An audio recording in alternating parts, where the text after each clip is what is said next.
Imagine a quiet mountain getaway, a mother, her children, and a peaceful evening in a rustic cabin. Then without warning, blood, chaos, and silence. No screams heard, no clear motive, no justice. This is the terrifying story of the Keddie Cabin Murders.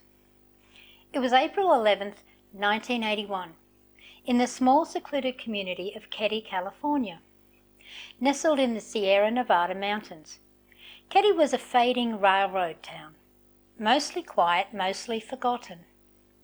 But one family's night would forever become one of the most brutal and baffling murder mysteries in American history.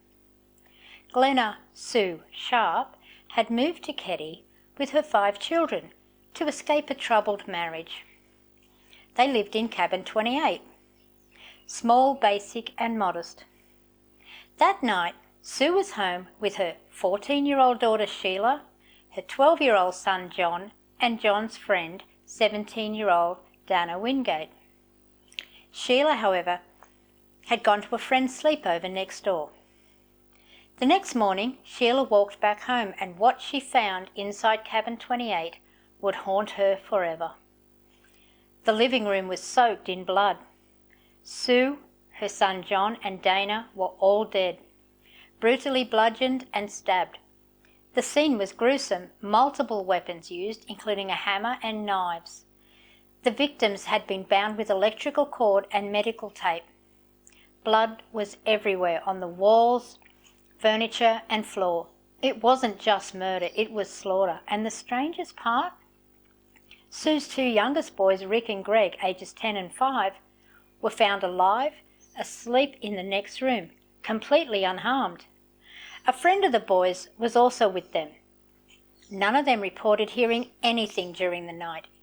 Even more shocking, Sue's 12-year-old daughter Tina was missing. An all-out manhunt was launched.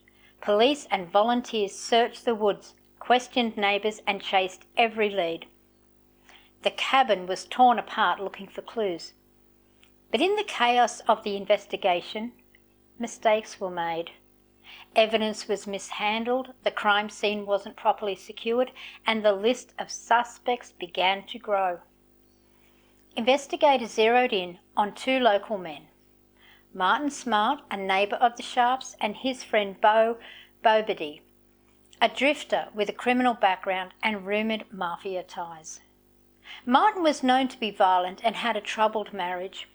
In fact, he reportedly told a counsellor that he hated Sue Sharp because she had advised his wife to leave him. Here's where it gets creepy. Martin allegedly confessed to his therapist, saying he had killed Sue and her daughter Tina. The therapist went to the authorities, but for reasons still unclear, the case didn't move forward. No charges were filed, and then the case went cold until 3 years later. In 1984, a human skull was found in the woods about 50 miles away from Keddie.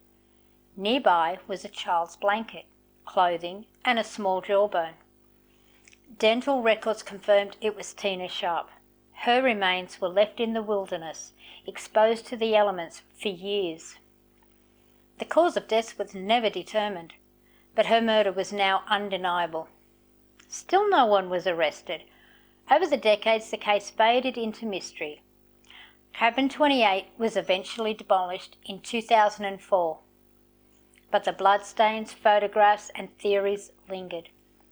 True crime enthusiasts began to dig into the details. Theories included biker gangs, cult involvement and even police cover-ups. But one name kept resurfacing: Martin Smart. Years later, new investigators took over the cold case, and with fresh eyes, they uncovered what earlier detectives had missed or ignored. Martin had allegedly written a letter to his wife that read, "I've paid the price for your love, and now that I've bought it with 4 lives, you tell me we are through." That letter sat in the police files for years, unnoticed. Even more disturbing, a recently uncovered recording featured Martin's friend Bo confessing he knew details about the crime. He was never fully interrogated in 2016. The case was officially reopened by Plumas County Sheriff Greg Hagwood and investigator Mike Gamberg. They discovered boxes of evidence that had been collecting dust for decades, some of it never even tested. One major find, a hammer matching the one used in the murders, was pulled from a local pond, exactly where Martin had once claimed to have lost a hammer. Gamberg also uncovered DNA evidence that didn't match any of the victims, opening the door for modern forensic analysis. But despite the evidence, both Martin and Beau had long since passed away. Beau died in 1988, Martin shortly after. If they were guilty, they took their secrets to the grave. So what really happened in Cabin 28? Was it a targeted attack? Revenge against Sue for interfering in Martin's marriage? Was Tina abducted as a witness or something worse? Why were the younger boys spared? And why did law enforcement drop the ball so badly in the early days of the investigation? We may never know. What we do know is that a mother and 3 young people were savagely murdered in the dead of night, and over 40 years later the silence around their deaths is just as chilling as the crime itself.